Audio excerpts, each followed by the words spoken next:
મિત્રો, અત્યારે તાજા અને સૌથી મોટા સમાચાર સામે આવી રહ્યા છે। અત્યારે જ્યારે મોંઘવારીએ માજા મૂકી દીધી છે ત્યારે ઘરેલું ગેસ સિલિન્ડરના ભાવમાં ધરખમ વધારો થયો છે। જી હા દોસ્તો, ગૃહિણીઓનું બજેટ હવે ખોરવાશે। શું હવે ઘરે રસોઈ બનાવવાનું બંધ કરવું પડશે? જી હા દોસ્તો, ગૃહિણીઓ પર મોંઘવારીનો બોમ્બ ફાટ્યો છે। સરકાર રાંધણ ગેસના બાટલાના ભાવમાં સીધો જ 50 રૂપિયાનો ભાવ વધારો કર્યો છે। આના લીધે 803 રૂપિયા મળતો બાટલો 853 રૂપિયા મળશે। સરકારે ભાવ વધારામાંથી ગરીબોને પણ બાકાત રાખ્યા નથી। ઉજ્જવલા યોજનાના લાભાર્થીઓને ગેસનો બાટલો 503 રૂપિયામાં મળતો હતો, તે હવે 553 રૂપિયામાં મળશે।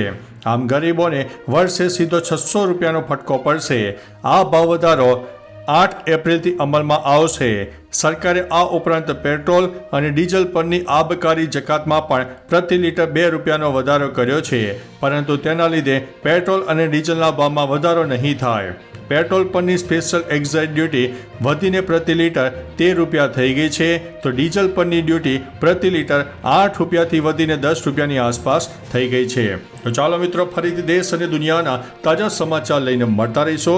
ત્યાં સુધી અમને રજા આપશો। નમસ્તે।